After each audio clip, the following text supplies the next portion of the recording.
नवरात्रि पर देवी दुर्गा के साथ कन्या पूजन का बहुत ज्यादा महत्व माना गया है। हिंदू मान्यता के अनुसार कन्या पूजन के बगैर देवी की साधना आराधना अधूरी होती है। यही कारण है कि नवरात्रि में जो लोग 9 दिनों तक व्रत रखते हैं और जो नहीं भी रखते हैं, दोनों ही अष्टमी या नवमी तिथि पर माता रानी की कृपा पाने के लिए अपने घर में बड़े आदर के साथ 9 कन्याओं का पूजन करते हैं। मान्यता है कि कन्या पूजन से देवी दुर्गा शीघ्र ही प्रसन्न होती है और नवरात्रि की पूजा और व्रत का पूरा पुण्य फल प्रदान करती है। आइए देवी दुर्गा का स्वरूप माने जाने वाली कन्याओं के पूजन की विधि और नियम आदि के बारे में विस्तार से जानते हैं। नवरात्रि की अष्टमी या नवमी तिथि पर किए जाने वाले कन्या पूजन के बारे में पौराणिक मान्यता है कि एक बार जब इंद्र देवता ने परम पिता ब्रह्मा जी से देवी दुर्गा को प्रसन्न करने का सबसे आसान उपाय पूछा तो उन्होंने उन्हें कुंवारी कन्याओं का श्रद्धा और विश्वास के साथ पूजन करने को कहा। मान्यता है कि कन्या पूजन की यह परंपरा उसी के बाद से शुरू हुई और अब तक चली आ रही है।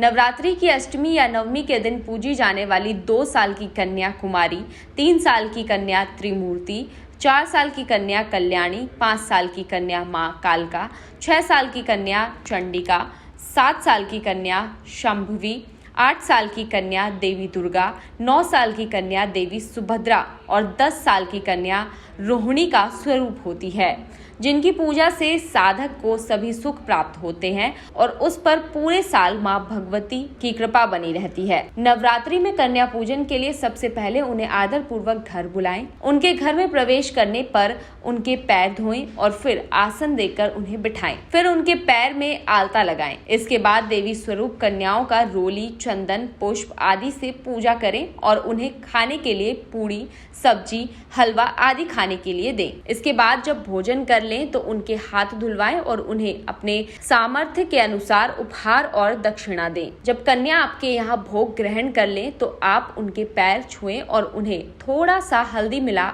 अक्षत देकर उन्हें आशीर्वाद के रूप में खुद पर छिड़कने को कहें।